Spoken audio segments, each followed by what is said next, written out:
Hello everybody, welcome or welcome back to my channel. My name is Courtney and today I'm doing something a little bit different.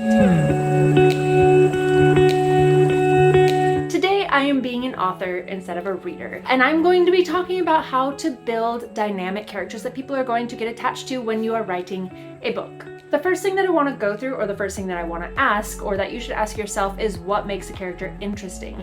First off, every character should want something, and that want or desire should be very clear. That want or desire doesn't have to be obvious immediately, but they should always have a goal. Otherwise, the character lacks motivation and they have no reason to do anything. When a character has no reason to do anything and no motivation, they become very boring and very flat, which means that readers who are reading those things or about those characters don't really care about where that character is going because the character themselves don't even know or don't even have a reason to do the things that they're doing. When it comes to writing a story, you're either going to have a plot-driven story or a character-driven story. In my personal experience and my personal opinion, I really enjoy character-driven stories. But the reason I like character-driven stories is because the plot is progressed by the things that the character does. With a plot-driven story, the plot progresses, or the character progresses with the progression of the plot. And what I mean by that is, for instance, in a plot-driven story, plot or event is already developed, and the character is just experiencing it. Wherever the plot goes, the character follows. When it comes to character-driven, the plot comes to them and is built around what the character does. I wanted to talk a little bit more about the importance of characters having goals. While it is really good for a character to have a really central, very large goal that kind of creates the entire story around them, I usually like to give them smaller goals and obstacles that create more of a dynamic storyline for them and makes it more interesting and less boring for a reader to read. And those little goals can be small relationships, conflicts with other characters, things that carry them through and give them characteristics or give them personality. Makes them very relatable for readers, and relatable characters are the ones that readers get attached to. When readers are attached to characters, they want to read and they care about what happens to them.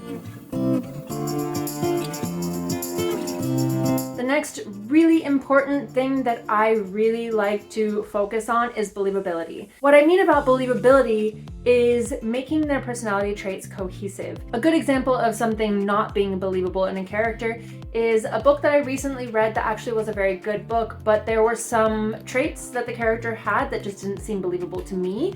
And those traits would be the character having a very low self-esteem because they look a certain way. In this certain situation, this person had flaws on their skin that made them seem ugly to themselves and to a lot of people around them. But then with that low self-esteem, this character was supposedly very seductive and was able to land a lot of dates and used that as a way to escape from certain aspects of their life. I loved the story, but I thought that characteristic of that person was very unbelievable and it kind of butted heads. It was very opposite traits trying to coexist in one character, and I did notice it as a reader, and it did stick with me throughout the entire book, and every time the instances would happen that contradicted themselves, it did disconnect or did bring me out of the story a little bit. You also don't want your characters being too perfect, like I said. If a character has superpowers, perhaps there is a reason why they can't use them all the time. Perhaps there is a reason why they aren't perfect. Say they are the most powerful person in the world, but when they use their powers, people get hurt. Things like that. Things that make them not perfect, because we as human beings usually can't relate to complete perfection. We need there to be flaws so that we can relate to them, and that way we can be more immersed in the story and the character.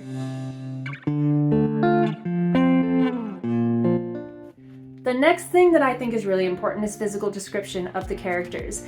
While I don't think that you always have to go completely in depth with the character's physical description, down to the tiny flecks in their eyeballs or the tiny bend in their lips, things like that don't always need to be said depending on the author's style. Sometimes they do want to say things and they really do want these physical traits to be very prominent.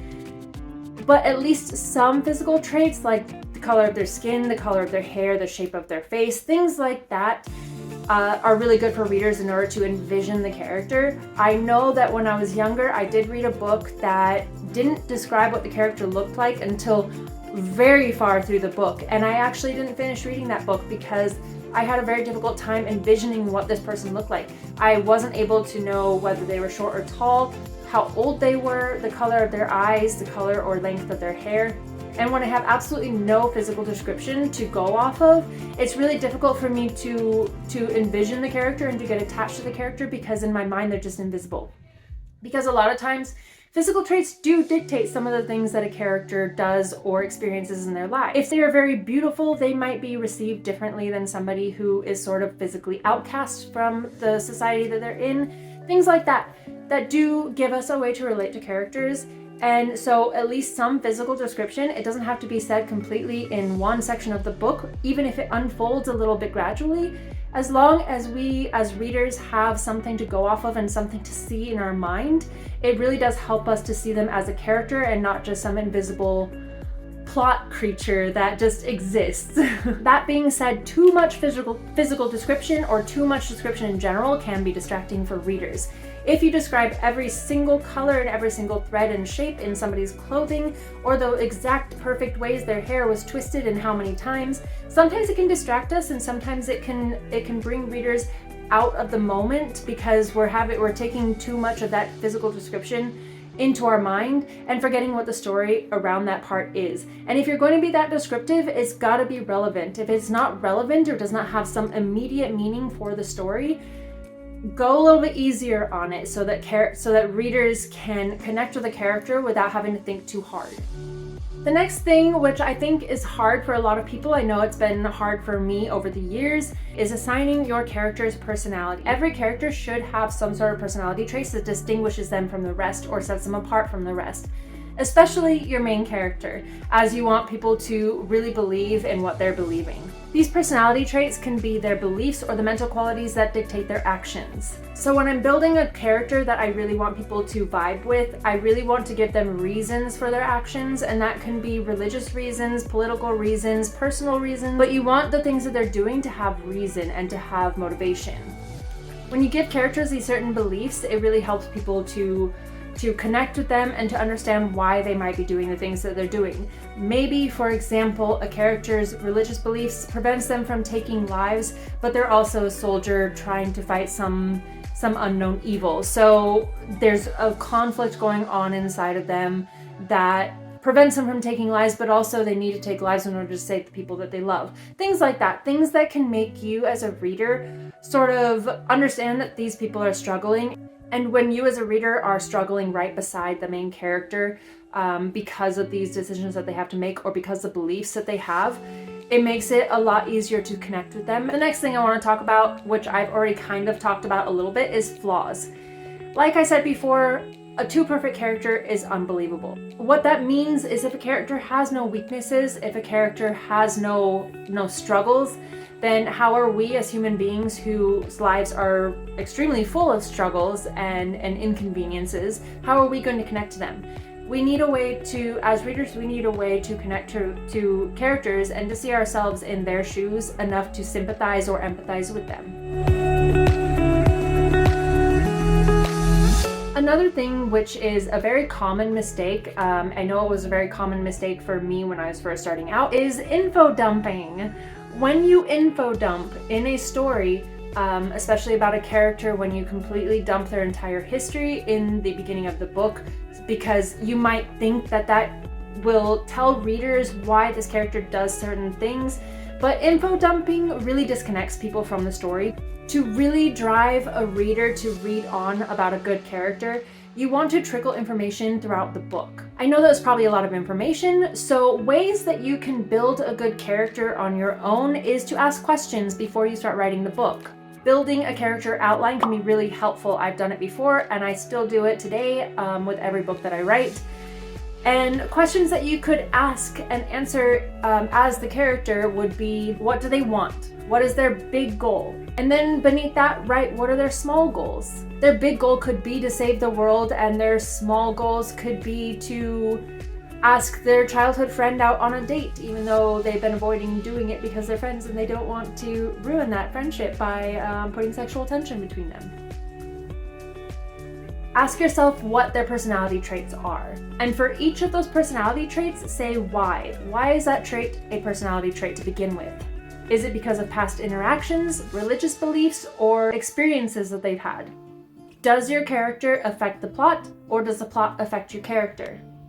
That depends on you as a writer and the way or the style that you want to write in. The next question maybe would be, what do they excel at? What are they really good at? Are they a good blacksmith? Are they a good race car driver? Things like that, things that can help or hinder them throughout the story. And then what do they suck at? Do they have really bad eyesight? Do they have a gimpy leg? Things like that can give them obstacles, and when they have obstacles, other characters and side characters need to help them. They need to help themselves, or they need to figure their way through certain obstacles in order to get to their goals. And the struggle, let's admit, is what we as readers really want to read about. The next question is their physical traits. What do they look like? What are the absolute most important physical traits that you want readers to understand? And what are things that can kind of be brushed aside, or things that can unfold later but aren't very important? And if they have physical quirks, then say why. Hi guys, this is Editing Courtney, and I just wanted to let you all know that I do have a downloadable version of this character outline in the description below. And when this video releases, I actually also released a blog post on my website, which is also linked below, that will have all of this information in written form if you guys want to check it out. I hope this video helped you a little bit in building characters. If it helped you, leave a like, leave a comment, leave questions if you have questions. Subscribe if you're not subscribed already, that really helps me out. I am a very small channel and a very small author, so if you want to pick my brain about that, feel free. Tell me about books you're writing, tell me about books you want to write, and I'm always free to answer questions or to just talk about books in general. I do have an Instagram account that will be linked below, where I take a lot of my messages, and I also have a website also linked below where I do check my messages fairly often, so I do try to reply to those all the time. So I'm always down to talk about books, talk to aspiring writers, or talk to readers. Anybody, I'm just always down to talk about books. So if you guys have anything to say or want to talk or send me questions, please do. And I will see you guys all in the next video. Bye!